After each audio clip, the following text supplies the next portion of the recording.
Hello मेरे प्यारे बच्चों, हेलो मेरी सारे क्यूटी पाइस। तो कैसे चल रही है आप सभी बच्चों की तैयारी?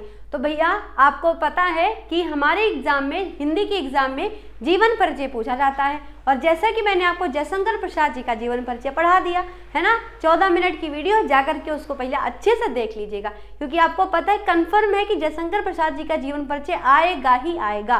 तो जैसे मैंने लिखा है, जैसे मैंने लिखने का तरीका आपको बताया है, वैसे ही आप जीवन परिचय अगर लिख के आते हो बेटा ना, तो पूरे के पूरे नंबर आपको 5 के 5 नंबर मिलेंगे, है ना। उसमें जीवन परिचय लिखने के 3 नंबर पूरा और 2 नंबर उसके रचनाओं को लिखने को मिलता है। तो सारी जैसे लिख रहा है आपको मैंने कॉपी में लिखना बता दिया है, तो सब लोग वैसे ही लिख के आएगा। तो आज की इस क्लास में हम लोग करेंगे रामचंद्र शुक्ल जी का जीवन परिचय। आपको पता है कि रामचंद्र शुक्ल जी का भी जीवन परिचय बहुत ही ज़्यादा पूछा जाता है। बच्चों ने, बहुत सारे बच्चों ने डिमांड करी कि मैम जयशंकर प्रसाद जी का तो हमने कर लिया, रामचंद्र शुक्ल जी का भी जीवन परिचय आप बता दो कि कैसे हमें लिखना है आपके तरीके से, तो हम वैसे ही लिख के आ जाएंगे। तो भैया चलो फिर रामचंद्र शुक्ल जी के जीवन परिचय को हम लोग पढ़ते हैं। ठीक है भाई, कैसा लग रहा है? लिखा हुआ बढ़िया लग रहा है कि नहीं? ऐसे ही तुमको बढ़िया से लिख के आना है पेपर के अंदर। ठीक है, देखो कैसे लिखना है तुम्हें। सबसे पहले आप लोग डालोगे हेडिंग जीवन परिचय। ठीक, जीवन परिचय के बाद जो कॉपी आपकी होगी, साइड में उसके एक बॉक्स बनाओगे। ठीक है, बॉक्स के अंदर क्या क्या लिखोगे? पहली बात तो नाम, जन्म स्थान, जन्म कब हुआ, पिता का नाम, मृत्यु और माता का नाम। ठीक है, चलिए तो क्या लिखना है भाई? राम, क्या नाम है? रामचंद्र शुक्ल जी का हम जीवन परिचय लिख रहे हैं, तो उनका नाम हमने लिख दिया। स्थान क्या है जन्म का? ग्राम अगोना, जिला बस्ती। ठीक है, ये जो इंपॉर्टेंट उनके जीवन से संबंधित है बेटा, उसको बॉक्स में बंद करके लिख दोगे ना, वो अलग से आपको हाईलाइट होके दिखेगा। और जब कोई कॉपी चेक कर रहा होगा तो वो अलग से उसको पहले ही दिख गया, उसको ज़्यादा से उसमें पढ़ना नहीं पड़ेगा और तुरंत से आपको पूरे के पूरे नंबर दे देगा। ठीक है, चलिए जी, जन्म कब हुआ था? सन 1884 ईस्वी में। पिता का नाम क्या था? चंद्रबली शुक्ल। मृत्यु हुई थी 1941 में। माता का नाम क्या था? विभीषिका था। ठीक है, कुछ इंपॉर्टेंट आप कर दोगे इसमें रचनाएं, कुछ इंपॉर्टेंट रचनाएं भी आप इसमें लिखेंगे। जैसे कि इनकी कुछ रचनाएं, यहाँ पे हेडिंग डाल दीजिए और रचना। ठीक है, जैसे कि इनकी रचना कौन सी है? त्रिवेणी है ना, रश्मिमांसा है, चिंतामणि है। कुछ 4-5 रचनाएं आप इस बॉक्स में क्या कर देंगे? लिख देंगे। ठीक है, तो आपको ये भी इसमें ऐड कर देना है। तो इससे क्या होगा कि बेटा वो तुरंत से हाईलाइट होके बगल में दिख जाएगा, तो तुरंत आपको राइटर पूरे पूरे नंबर दे देता है। अब देखो इनके जीवन परिचय में तुम्हें क्या क्या लिखना है। सबसे पहले शुरुआत कैसे करोगे आप? आचार्य रामचंद्र शुक्ल जी का जन्म। देखो किसी भी लेखक के आगे आप लोग जी शब्द जरूर प्रयोग किया करिए। इससे ये होता है कि वो आपको, जो राइटर होता है, और आपको खुद भी लगेगा कि नहीं हमारे राइटर हैं, हमारी हिंदी के लिए इन्होंने इतना काम किया, तो उनको सम्मान देना तो बनता ही है ना। तो आप उसको सम्मान शब्द का प्रयोग जरूर करेंगे, यानी कि जी यहाँ पे जरूर लगाना है। जन्म देखो लिखा है मैंने सन 1884 ईस्वी, इसको हाईलाइट किया हुआ है। तो आप भी जब ब्लू पेन से आंसर लिखोगे तो ब्लैक पेन से जन्म सन जो है, जितना भी सन आएगा, डेट आएगा कोई भी, तो आप उसको हाईलाइट करके लिखो। पिता का नाम, माता का नाम हाईलाइट करके लिखो, यानी कि ब्लैक पेन से लिख दो, तो वो तुरंत सामने दिख जाता है, तो इससे नंबर अच्छे मिल जाते हैं, है ना। तो कब हुआ था इनका जन्म? आचार्य रामचंद्र शुक्ल जी का जन्म सन 1884 ईस्वी में बस्ती जिले के, देखो यहाँ लिखा ना, बस्ती जिला के अगोना नामक गांव में हुआ था। इनके पिता का नाम पंडित चंद्रबली शुक्ल तथा माता का नाम विभीषिका था। देखो जिला का नाम, सन, पिता का नाम, माता का नाम, सब कुछ हाईलाइट होकर दिख रहा है कि नहीं दिख रहा? तो ये आपको भी अच्छा लग रहा होगा देखने में, है ना। तो आपको भी इसी तरीके से बेटा पेपर में लिख के आना है। अभी लास्ट तक देखना कि कैसे एक एक हेडिंग आपको लिखनी है। जीवन परिचय जब खत्म किया उसके बाद कौन कौन सी हेडिंग आपको जीवन परिचय के बाद डालनी है। ठीक है, क्योंकि बेटा अगर इसमें तुमने गलती कर दी ना, तो समझ लो भले ही तुम पूरा लिख के आओ, अगर तुमने हेडिंग सही से नहीं डाली तो नंबर जो है पूरे पूरे नहीं मिलेंगे। ठीक है, चलो तो भाई आगे बढ़ते हैं। पिता का नाम क्या था? चंद्रबली शुक्ल। माता का नाम विभीषिका था। इनकी माता अत्यंत विदुषी तथा धार्मिक प्रवृत्ति की नारी थी। इनकी प्रारंभिक शिक्षा दीक्षा अपने पिता के साथ, पिता के पास राठ तहसील में हुई थी। इन्होंने सन 1901 में मिशन स्कूल से मैट्रिक की परीक्षा उत्तीर्ण की थी। ठीक है, मैट्रिक का मतलब क्या होता है? High school. ठीक है, तो हाई स्कूल की परीक्षा कब उत्तीर्ण की थी? सन 1901 में इन्होंने मिशन स्कूल से हाई स्कूल की परीक्षा उत्तीर्ण की थी। ठीक है, उसके बाद इंटरमीडिएट में आने के बाद, यानी क्लास 12 में आने के बाद शिक्षा बीच में छूट गई और गणित में कमजोर होने के कारण आगे पढ़ाई नहीं कर सकी। भाई रामचंद्र शुक्ल जो थे वो गणित में बड़े ही कमजोर थे, है ना, लेकिन तुम्हें गणित में कमजोर नहीं बनना है। सर की रेगुलर जो क्लासेस आएंगी उसको, सारी क्लासेस को देखना है आपको। ठीक है, हिंदी के पेपर के बाद लगातार आपको मैथ की क्लासेस मिलेंगी, जितना ज़्यादा हो सकेगा बेटा आपको मैथ की प्रैक्टिस करनी है। ठीक है, चलो इनको हिंदी, अंग्रेजी, उर्दू, फारसी आदि भाषाओं का ज्ञान था। भैया ये लाइन तो कॉमन है, हर एक लेखक में ये लाइन कॉमन है ना।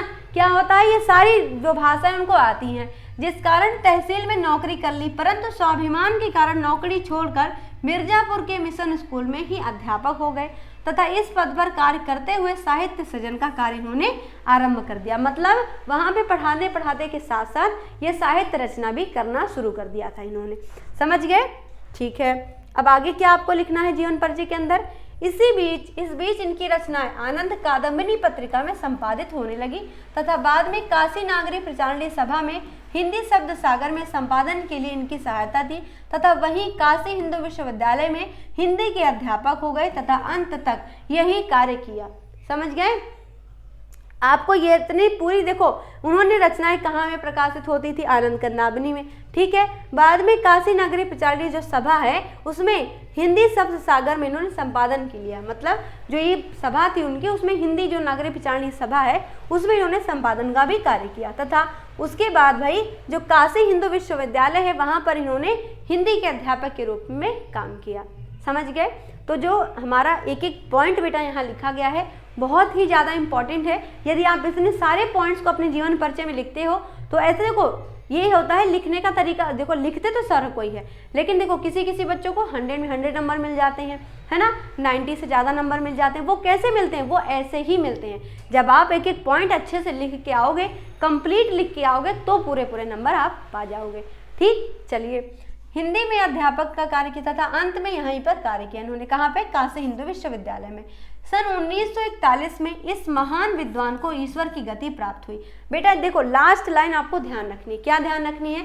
जब भी आप किसी लेखक का मृत्यु लिख रहे हो तो उसको ऐसे नहीं लिखना कि इनकी सन में इनकी मृत्यु हो गई, नहीं, वो बड़े सरल सी भाषा लगेगी। हिंदी में नंबर तभी आपको अच्छे मिलते हैं जब आप उसमें आकर्षक शब्दों का प्रयोग करते हो, यानी कि उसमें शब्द अच्छे अच्छे डालोगे। ठीक है ना? तो इनकी देखो कैसे मैंने लिखा कि 1941 में इस महान विद्वान को ईश्वर की गति प्राप्त हो गई, ठीक है, या स्वर्गवासी हो गए। तो ऐसे शब्द लिखोगे जब तो उसका आकर्षण बढ़ता है। ठीक है, कहते हैं ना कि हिंदी में नंबर आसान भाषा में नहीं मिलते, उसमें वजन, जो शब्द है उसमें वजन होना चाहिए। समझ गए? मतलब हिंदी में अच्छे शब्दों का आपको प्रयोग करना है। समझ गए? चलिए, अब उसके बाद जब आपने रचना पूरी कर दी, ठीक, रचना पूरी करने के बाद आपको अब हेडिंग डालनी है महत्वपूर्ण रचनाएं। ठीक, सॉरी, जब जीवन परिचय आपने खत्म कर दिया उसके बाद आपको डालना है हेडिंग महत्वपूर्ण रचनाएं।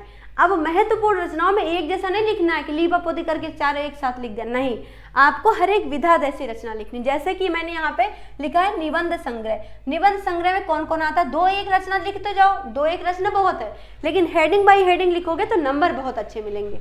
ठीक है, तो चिंतामणि, विचार वीथी, क्या है इनकी ये रचनाएं हैं। ठीक है, आलोचना में कौन कौन सी है? रसमीमांसा, सूरदास, त्रिवेणी है। ठीक है, इतिहास में देखो कौन सी है? हिंदी साहित्य का इतिहास। देखो बेटा एक बात और बताना मैं चाहूँगी, जितने भी आपके सिलेबस के अंदर राइटर मतलब लेखक है और कवि है, हर एक लेखक और कवि की जितनी भी रचना है आपकी किताब में, वो सारी रचना आप लोगों को अच्छे से पढ़ के जानी है, क्योंकि सवाल जो बनेगा उन्हीं में से बनता है। ठीक है, इतिहास में क्या है इनकी रचना? हिंदी साहित्य का इतिहास। कहानी में कौन सी रचना है? 11 वर्ष का समय। ठीक है, याद देखे कैसे रखोगे भाई, 11 साल, कोई चीज़ तुमसे कोई पुरानी, भाई 2 साल पुरानी बात है, ऐसे 11 वर्ष की बात है तो है ना, तो याद हो गई ना, कहानी है। ठीक है, हम कहते हैं किसी को कहानी सुनाते तो कैसे सुनाते हैं? देखो भाई पिछले साल 2 साल पहले एक ऐसा था कि हम एक ट्रेन में जा रहे थे, वहाँ हमको एक चाय वाला मिल गया, वो बड़ा ही टेस्टी चाय बनाता था। ये देखो कहानी बन गई कि नहीं? 2-3 साल पहले की बातें कहानी हो जाती हैं। तो 11 वर्ष याद रखो, ये कहानी विधा की रचना है। ठीक है, संपादन इनका कौन सा है? भ्रमर, गीत सार, जायसी ग्रंथावली, तुलसी ग्रंथावली, इन सब पे बेटा आपसे एमसीक्यूज भी पूछे जाते हैं। ठीक है, अनुदित रचना इनकी कौन सी है? शशांक, आदर्श जीवन, ये इनकी अनुदित रचनाएं हैं।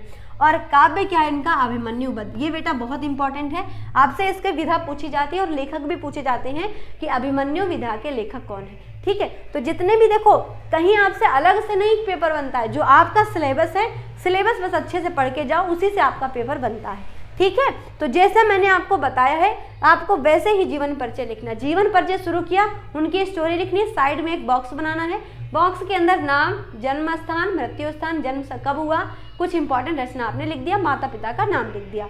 जीवन परिचय पूरा करने के बाद फिर हेडिंग डालनी है महत्वपूर्ण रचना। ठीक है। तो आपको ये ऐसे महत्वपूर्ण रचनाओं को पूरा हेडिंग बना के लिखना है बेटा, एक एक कौन सी विधा है, उसकी कौन सी रचना है, ऐसे ही आपको कॉपी पे लिख के आना है, तभी पूरे नंबर पाओगे बेटा, नहीं तो नंबर कम मिल जाएंगे आपको, फिर रिजल्ट भैया डाउन चला जाएगा। अब उसके बाद रचना के बाद आपको भाषा शैली की हेडिंग डालनी है, फिर हिंदी साहित्य में स्थान डालना है, ये लास्ट होता है। ठीक, तो भाषा शैली क्या बोलोगे कि शुक्ल जी की शैली वर्णनात्मक, विवेचनात्मक, व्याख्यात्मक, आलोचनात्मक, भावात्मक और हास्य व्यंग्यात्मक शैली है। ठीक है, ये इनकी भाषा शैली हो गई। भाषा शैली में आप भले इतना ना लिखो, लेकिन 2-4 शब्द तो जरूर लिखने, जैसे कि वर्णनात्मक लिख दो, है ना, विवेचनात्मक लिख दो, व्याख्यात्मक लिख दो, आलोचनात्मक लिख दो, ये 4 बहुत हैं। ठीक, हिंदी साहित्य में स्थान इंपॉर्टेंट है, लास्ट हेडिंग यही बनती है। सबसे पहले जीवन परिचय, महत्वपूर्ण रचनाएं, भाषा शैली और फिर लास्ट में हिंदी साहित्य में स्थान। क्या है, शुक्ल जी को हिंदी जगत में आलोचना साहित्य का सम्राट कहा जाता है। देखो बेटा, ये जो लाइन लिखी है ना, ये तुम्हारे लिए बहुत इंपॉर्टेंट है। क्यों इंपॉर्टेंट है? क्योंकि ये आपके बहुविकल्पीय प्रश्न में पूछता है। क्या कि जो हमारे रामचंद्र शुक्ल जी हैं, उनका हिंदी साहित्य में किस जगह के लिए स्थान, मतलब वो किस कृति के लिए बहुत ज़्यादा प्रसिद्ध हैं। तो याद रखिएगा, आलोचना के लिए ये सम्राट कहे जाते हैं। ठीक है, निबंध भी, इनके निबंधकार भी बहुत प्रसिद्ध कहे जाते हैं। अगर पूछे कि शुक्ल युग के निबंधकार, प्रसिद्ध निबंधकार कौन है, तो आचार्य रामचंद्र शुक्ल जी हैं। ठीक है, शुक्ल जी को हिंदी साहित्य मर्मज्ञ थे। वे आलोचना के साथ साथ कुशल अध्यापक तथा कवि भी थे। तुमने पढ़ा अभी जीवन परिचय में कि अध्यापक थे, काशी विश्वविद्यालय वहाँ पे पढ़ाया करते थे, है ना। तो आपने जो जीवन परिचय लिखा, उसी में से कुछ लाइनें यहाँ पे आप लिख दीजिए। मतलब ऐसे नहीं लिखना कि वही उठा के यहाँ लिख देना, नहीं, जो उनके साहित्य से संबंधित है, जो हमारी समाज से संबंधित है, वो बातें आपको हिंदी साहित्य के स्थान में लिखनी है। कैसे, मैंने बताया आपको जीवन परिचय कैसे लिखना है शुरू से। तो देखो, आप ऊपर हेडिंग डालेंगे आचार्य रामचंद्र शुक्ल का जीवन परिचय, फिर हेडिंग डालिए जीवन परिचय, रामचंद्र शुक्ल का जन्म पूरा आपने ऐसे लिखा। साइड में आपने कुछ यहाँ पे इंपॉर्टेंट चीजें लिख दी, जिसमें आपको नाम लिखना है, सन लिखना है, कब जन्म हुआ था, कहाँ हुआ था, माता पिता का नाम, फिर मृत्यु कहाँ कब हुई थी, और कुछ इंपॉर्टेंट रचना। पूरी आपको ये जीवन परिचय लिखने के बाद, पूरा जीवन परिचय आपको लिखने के बाद आपको हेडिंग डालनी है महत्वपूर्ण रचना का। क्या हेडिंग डालना है? महत्वपूर्ण रचना। ठीक है, महत्वपूर्ण रचनाएं डाल दिया, फिर उसके बाद आपको भाषा शैली डालना है, भाषा शैली के बाद हिंदी साहित्य में स्थान डालना है। ठीक है ना, तो आपको ऐसे आपको पूरी कॉपी बेटा लिख के आनी है, तभी पूरे नंबर लेके आ पाओगे। ठीक है भाई, तो लिखने का तरीका बता दिया। अगर आप चाहते हो रामचंद्र शुक्ल का जीवन परिचय लिखना, तो यही जितना मैंने आपके लिए लिखा है बेटा, इससे बेस्ट आपको जीवन परिचय किसी यूट्यूब पर नहीं मिलेगा।